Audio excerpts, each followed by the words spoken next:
আসসালামু আলাইকুম, স্বাগত জানাচ্ছি আরটিভি সকালের সংবাদে। আপনাদের সঙ্গে আছি আমি ফারজানা তানি। শাপলা চত্বর সহ দেশের বিভিন্ন স্থানে সংঘটিত গণহত্যার বিচার, নারী অধিকার সংস্কার বিষয়ক কমিশনের প্রস্তাব বাতিল, আওয়ামী শাসন আমলে সব গণহত্যার বিচার সহ 5 দফা দাবিতে আজ ঢাকায় মহাসমাবেশ করছে হেফাজতে ইসলাম। সোহরাওয়ার্দী উদ্যানে সকাল 9টা থেকে শুরু হয়ে এই সমাবেশ চলবে বেলা 1টা পর্যন্ত। এতে সভাপতিত্ব করছেন হেফাজতে ইসলামের আমির আল্লামা শাহ মহিবুল্লাহ বাবুনগরী। এছাড়া এতে বক্তব্য দেবেন দেশের শীর্ষ ওলামা মাশায়েখ ও ইসলামী চিন্তাবিদরা। ভোর থেকে রাজধানীর বিভিন্ন জায়গা থেকে হেফাজতের নেতাকর্মীরা আসতে শুরু করেন। সোহরাওয়ার্দী উদ্যান ও ঢাকা বিশ্ববিদ্যালয়ের আশপাশের এলাকায় বিপুল লোক সমাগম হয়েছে। সংগঠনের পক্ষ থেকে জানানো হয়, 2013 সালের শাপলা চত্বরে গণহত্যার বিচার, ফ্যাসিবাদের আমলে দায়েরকৃত সব মিথ্যা মামলা প্রত্যাহার করতে হবে। রয়েছে যে হেফাজতের যে নেতাদের দেখছিলাম যে আসলে বাসে করে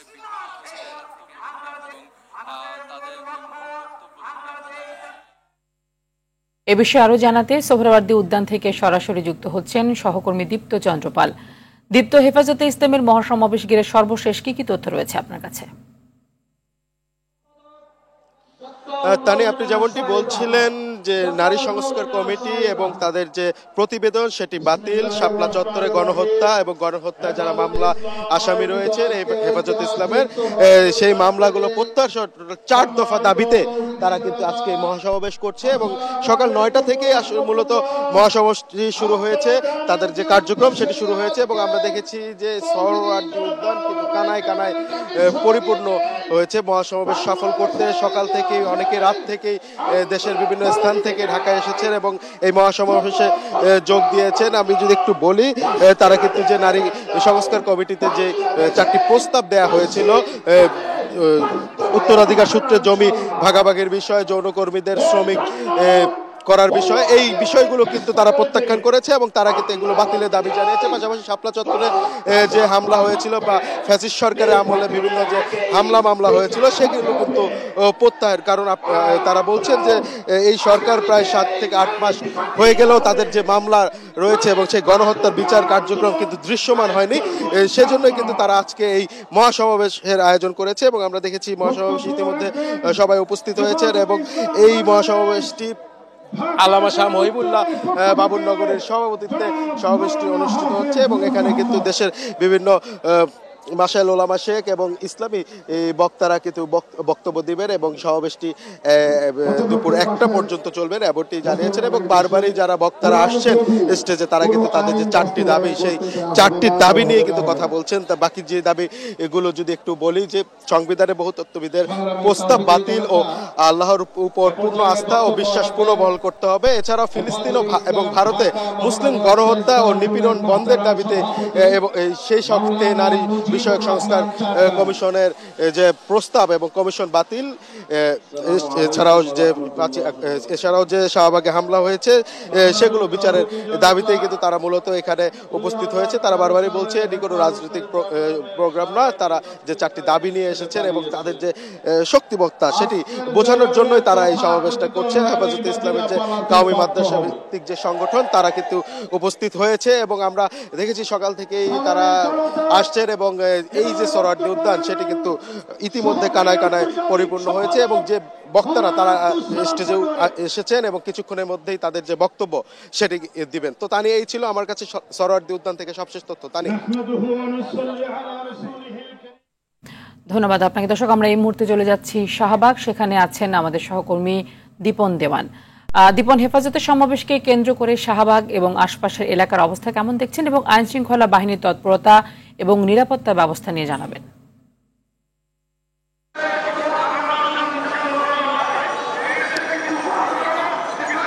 তানি, আমরা এই মুহূর্তে শাহবাগ চৌরাস্তা যেটি এখানে অবস্থান করছি এবং এই জায়গাটির সংলগ্নই হচ্ছে সোহরাওয়ার্দী উদ্যান। তো যার কারণে এই এলাকা দিয়ে প্রচুর পরিমাণে হেফাজতের নেতাকর্মীরা মিছিল নিয়ে যাচ্ছেন এবং তারা মিছিল নিয়ে তারা সবাই বিভিন্ন এলাকা থেকে এসে তারা সোহরাওয়ার্দী উদ্যানের দিকেই তারা তাদের যে সমাবেশের মূল কেন্দ্র সেখানে গিয়ে জমায়েত হচ্ছেন। এবং এই এলাকায় আমরা দেখেছি যে পুলিশের উপস্থিতি কিছুটা ঢিলেঢালা, এবং বিভিন্ন জায়গায় পুলিশ সদস্যদেরকে আমরা দেখেছি তারা অবস্থান করলেও তারা দায়িত্বে আসলে সেভাবে তৎপর না।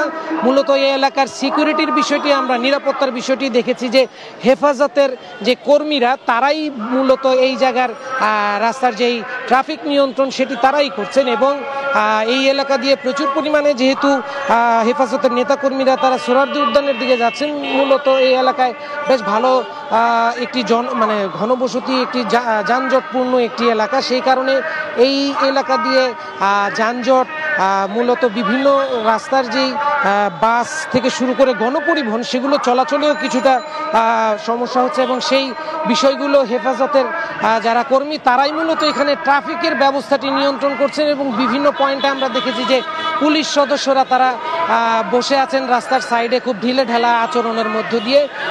যদিও তাদের দিক থেকে এক ধরনের বক্তব্য হচ্ছে যে কোনো ধরনের অনিয়ন্ত্রিত পরিবেশ তাদের এখানে তৈরি হয়নি, যার কারণে এই এলাকায় সেভাবে পুলিশের তৎপর হওয়ার প্রয়োজন পড়েনি।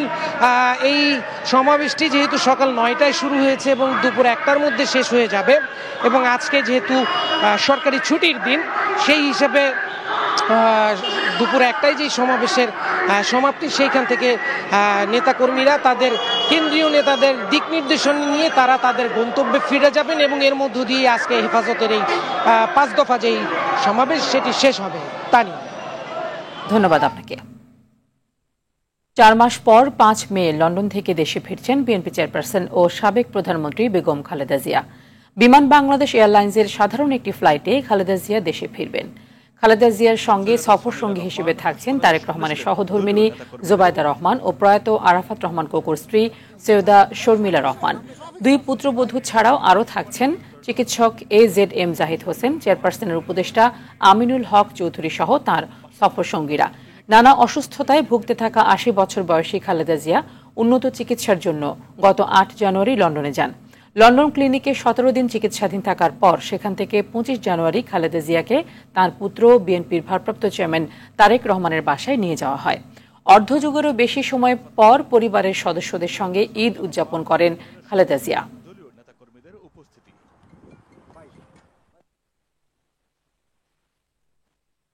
খালেদা জিয়ার দেশে ফেরা নিয়ে যুক্তরাজ্য থেকে সবশেষ তথ্য জানাচ্ছেন সহকর্মী সরোয়ার হোসেন। 4 মাস লন্ডনে চিকিৎসা শেষে বাংলাদেশে ফিরছেন সাবেক 3 বারের প্রধানমন্ত্রী এবং বিএনপি চেয়ারপারসন বেগম খালেদা জিয়া। কবে যাচ্ছেন, কিভাবে যাচ্ছেন সে বিষয়ে আমরা বিস্তারিত জানব যুক্তরাজ্য বিএনপির সভাপতি জনাব M.A. মালিকের কাছ থেকে। জনাব M.A. মালিক, বেগম জিয়া অনেকদিন এখানে চিকিৎসাধীন ছিলেন, এখন দেশে যাচ্ছেন আমরা শুনেছি, এ বিষয়ে যদি আপনি বিস্তারিত বলেন। কাতারি এয়ারলাইন্স তারাও সম্মতি দিয়েছে যে ওনাকে নিতে আসবে আরো হয়তো 1-2 দিন পরে। এয়ার অ্যাম্বুলেন্স যেটাতে উনি আসছিলেন, এবং তারাও কাতারিরা খুব আন্তরিক চুজ করেছে বাংলাদেশ বিমানেই যাবেন।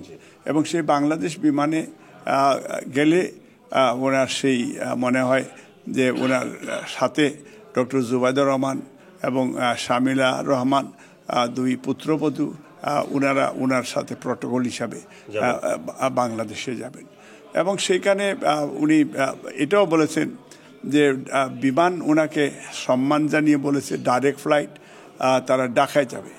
উনি পরে যখন জানলেন যে নর্মাল ফ্লাইট যায় সিলেট হয়ে ঢাকা, তখন উনি বলছেন নর্মাল ফ্লাইট যেভাবে যায় সিলেট হয়েই আমি যাব ঢাকা, আমি মানুষের কষ্ট যাতে হোক এটা আমি চাই না।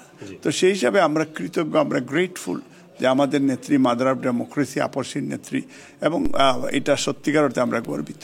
5 মে পৌঁছাবে ঢাকায় 10:55 এবং সেখানে ওনাদের সাথে আমি যাচ্ছি এবং আমাদের সেই ভারপ্রাপ্ত চেয়ারম্যান সাহেবের পক্ষ থেকে বলতে গেলে যে ফুল টিম, তার সাথে ধরেন আমি আর আমাদের সেক্রেটারি সাহেব আমরা জয়েন করছি, যাতে নেত্রী ঢাকায় না পৌঁছা পর্যন্ত আমরা ওনাকে সফর সঙ্গী হিসাবে আমরা সাথে, এটা আমাদের জন্য একটা পরম সৌভাগ্য। এবং এটা এই কারণে হয়েছে যে যুক্তরাজ্য বিএনপি এবং তার অঙ্গ সংগঠন, তার ব্রাঞ্চগুলি যেভাবে গত 16 বছর যে আন্দোলন করেছে, সেই আন্দোলনের ফসল হিসাবে আমরা যুক্তরাজ্য বিএনপির প্রেসিডেন্ট হিসাবে, আমরা সেক্রেটারি হিসাবে আমরা সেই সৌভাগ্যবান হয়েছে। ধন্যবাদ। বেগম খালেদা জিয়া যিনি বিএনপি চেয়ারপারসন, তিনি চিকিৎসা শেষে বাংলাদেশ বিমানের একটি ফ্লাইট যেটি লন্ডন সময় রবিবার 4 মে 6:15 লন্ডনের হিথ্রো এয়ারপোর্ট থেকে ছেড়ে যাবে, সেই বিমানে করে তিনি বাংলাদেশ ফিরছেন এবং বাংলাদেশে পৌঁছাবে সেটি 5 মে। লন্ডন থেকে সরওয়ার হোসেন, RTV। যুক্তরাজ্য থেকে খালেদা জিয়ার দেশে ফেরার বিষয়ে জানাচ্ছিলেন সহকর্মী সরওয়ার হোসেন। বিশ্ব মুক্ত গণমাধ্যম দিবস আজ। সংবাদ মাধ্যমের স্বাধীনতার সূচকে এবার 16 ধাপ এগিয়েছে বাংলাদেশ। এতে করে সাংবাদিকতায় দেশ এগুনোর পথে, তবে প্রত্যাশিত গতিতে এগুচ্ছে না বলে জানিয়েছেন গণমাধ্যম সংস্কার কমিশনের প্রধান কামাল আহমেদ।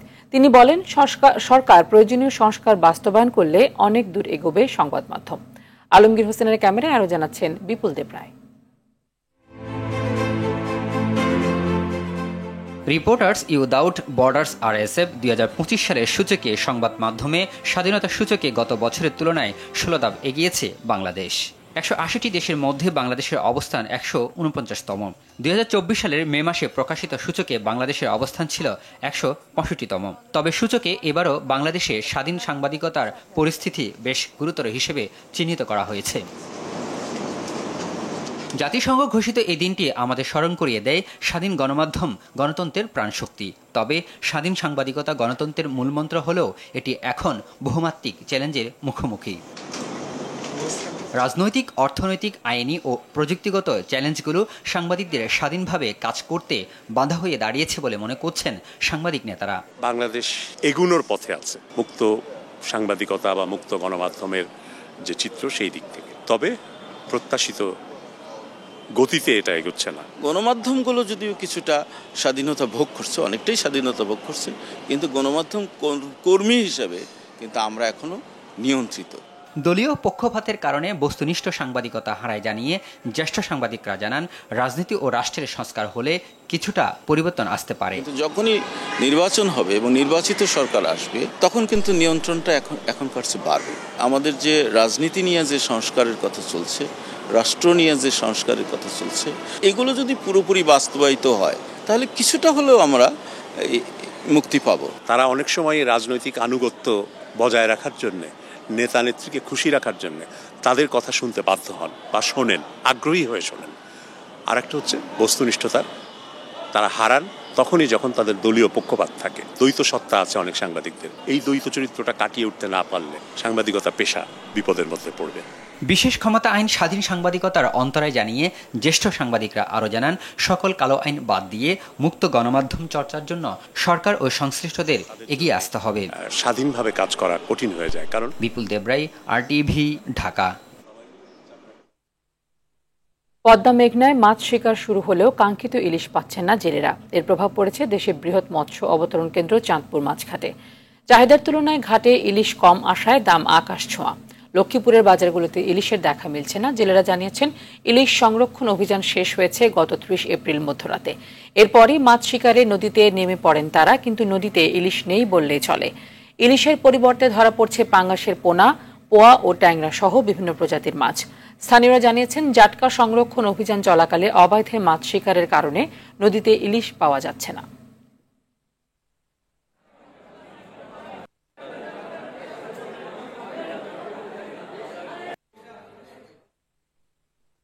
এ বিষয়ে আরো তথ্য জানাতে বরিশাল থেকে সরাসরি যুক্ত হচ্ছেন সহকর্মী আরিফুল ইসলাম। আরিফ, যেমনটি আমরা দেখছিলাম যে বাজারে ইলিশের সরবরাহ কিছুটা কম এবং দাম তুলনামূলক অনেক বেশি, এর কারণ কি এবং যথেষ্ট পরিমাণে ইলিশ ধরার জন্য কোন সময়টাকে এখন বলছেন যারা জেলে আছেন তারা?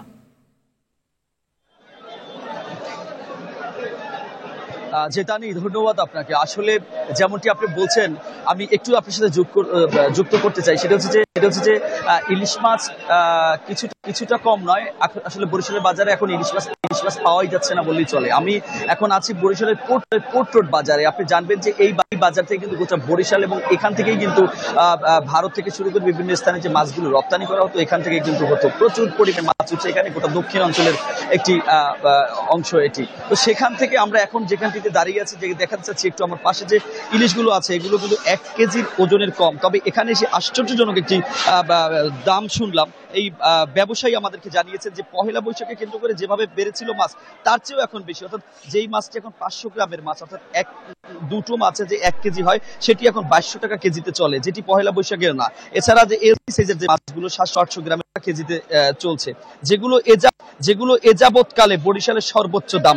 তার কারণ হিসেবে তারা ব্যাখ্যা করছেন যে বরিশালে কোনো ইলিশ মাছের তেমন কোনো দেখা নেই, আর মাছ পাওয়া যাবে কিনা যে প্রশ্নটি আপনি করছেন, সেটি এই ব্যাখ্যাও তারা দিয়েছে। আমাদেরকে বলেছেন যে পরিমাণে এই অভয়াশ্রমের মধ্যে এবং এই নিষেধাজ্ঞার মধ্যে যে পরিমাণে চাপলি মাছের নামে যে ইলিশের ছোট ছোট বাচ্চাগুলো ধরা হয়, ফলে এই মাছ কোথা থেকে আসবে, যে কারণে আসলে ইলিশের একটি আকাল এই মুহূর্তেই পড়েছে।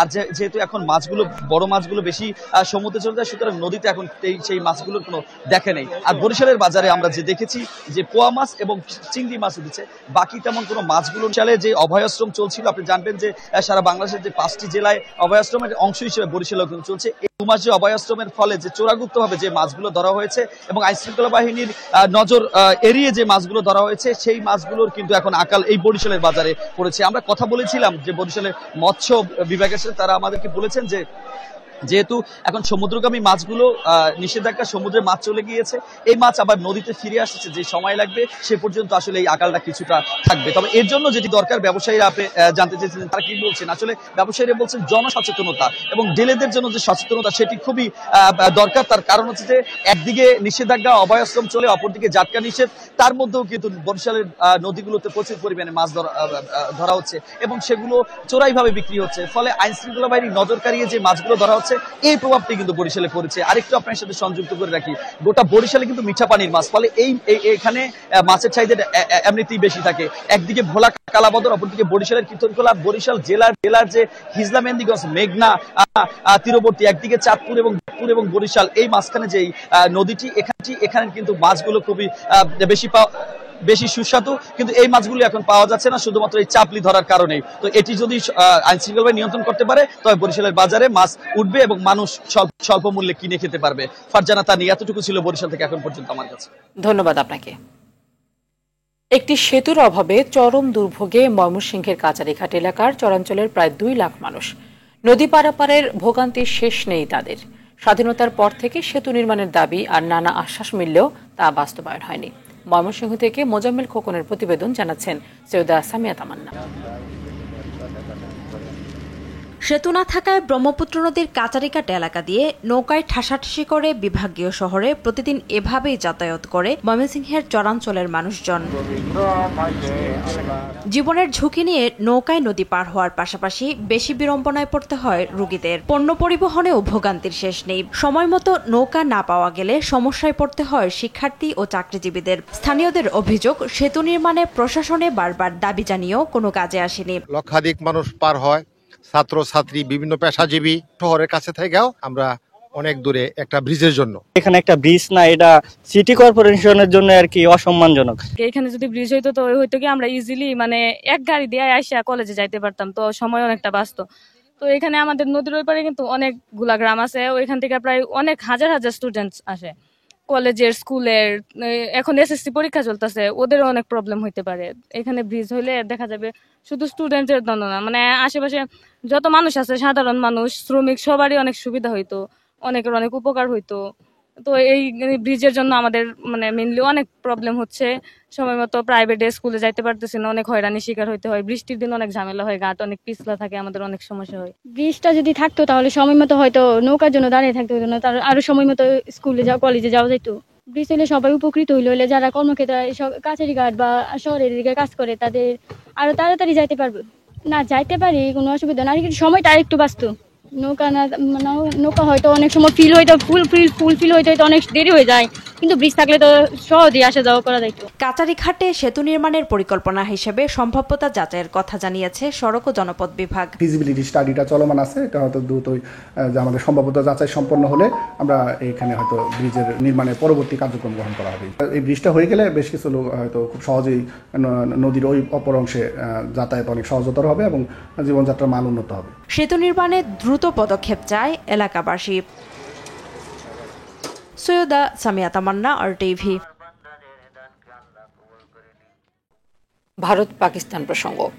কাশ্মীর ইস্যুতে ভারত জোর করে যুদ্ধ চাপিয়ে দিতে চাইলে তা প্রতিরোধে পাকিস্তান প্রস্তুত বলে বিজ্ঞপ্তি প্রদান করেছে পাকিস্তানের আন্তঃবাহিনী জনসংযোগ পরিদপ্তর ISPR। এদিকে সংঘাত এড়িয়ে ভারত পাকিস্তান দুই দেশকে সংলাপে বসার আহ্বান জানিয়েছেন ইউরোপীয় ইউনিয়নের পররাষ্ট্রনীতি বিষয়ক প্রধান কাজা কালাস। ভারতের পররাষ্ট্রমন্ত্রী S জয়শঙ্কর ও পাকিস্তানের পররাষ্ট্রমন্ত্রী ইসহাক দারের সঙ্গে পৃথক ফোনালাপে তিনি এই আহ্বান জানান। বিস্তারিত অর্ণব প্রসাদের প্রতিবেদনে। ভারত নিয়ন্ত্রিত কাশ্মীরের পেহেলগামে সন্ত্রাসী হামলার পর থেকেই চরম উত্তেজনা বিরাজ করছে দুই চিরপ্রতিদ্বন্দ্বী ভারত ও পাকিস্তানের মধ্যে। ভারত যুদ্ধ চাপিয়ে দেওয়ার চেষ্টা করলে কঠোর জবাব দিতে পাকিস্তান প্রস্তুত বলে হুঁশিয়ারি দিয়েছেন পাকিস্তানের সেনাবাহিনীর শীর্ষস্থানীয় কর্মকর্তারা। শুক্রবার পাকিস্তানের রাওয়ালপিন্ডিতে দেশটির শীর্ষ সামরিক কর্মকর্তারা বৈঠকে বসেন। বৈঠকে শান্তি, স্থিতিশীলতা ও সমৃদ্ধির প্রতি পাকিস্তানের প্রতিশ্রুতির কথা পুনর্ব্যক্ত করা হয়। পাশাপাশি যুদ্ধ চাপিয়ে দেওয়ার যে কোনো চেষ্টার কঠোর জবাব দেওয়া হবে বলেও সিদ্ধান্ত নেওয়া হয় বৈঠকে। এদিকে কাশ্মীর ইস্যুতে দুই দেশের মধ্যকার উত্তেজনা কমাতে আহ্বান জানিয়েছেন ইউরোপীয় ইউনিয়নের পররাষ্ট্রনীতি বিষয়ক প্রধান কাজা কালাস। ভারতের পররাষ্ট্রমন্ত্রী S জয়শঙ্কর ও পাকিস্তানের পররাষ্ট্রমন্ত্রী ইসহাক দারকে ফোন দিয়ে তিনি এই আহ্বান জানান। তিনি সংঘাত এড়িয়ে দুই দেশকে সংলাপে বসারও আহ্বান জানান। এর আগে কাশ্মীর ইস্যুতে ভারতের প্রধানমন্ত্রী নরেন্দ্র মোদী দেশটির সেনাবাহিনীকে পূর্ণ স্বাধীনতা দেওয়ার পর পাকিস্তান শাসিত কাশ্মীরের প্রধানমন্ত্রী Chowdhury Anwarul Haque line of control সংলগ্ন 13টি নির্বাচনী এলাকায় স্থানীয় পরিষদকে 2 মাসের জন্য খাদ্য মজুত রাখার নির্দেশ দেন। অর্ণব প্রসাদ, RTV। লালমনিরহাটের পাটগ্রাম উপজেলার গাটিয়ার ভিটা সীমান্ত থেকে শুক্রবার সন্ধ্যায় ধরে নিয়ে যাওয়া SSC পরীক্ষার্থী মাহফুজ ইসলাম রিমন ও তার মামা সাজিদুল ইসলামকে ফেরত দিয়েছে BSF। জানা যায়, আন্তর্জাতিক সীমান্তের 825 নম্বর মেইন পিলারের 1 নম্বর সাব পিলার এলাকায় কাঁটাতারের বেড়ার এপাশে থাকা ভারতীয় চা বাগানে টিকটকের ভিডিও বানানোর সময় ওই 2 বাংলাদেশিকে ধরে নিয়ে যায় BSF। পতাকা বৈঠকের মাধ্যমে 8 ঘণ্টা পর রাত 2টার দিকে বুড়িমারি স্থলবন্দরে 0 পয়েন্ট দিয়ে তাদের ফেরত দেওয়া হয় বলে এক প্রেস বিজ্ঞপ্তিতে এই তথ্য নিশ্চিত করেছে বিজিবি। দেশে আসার পর তাদেরকে স্বজনদের হাতে তুলে দেওয়া হয়েছে।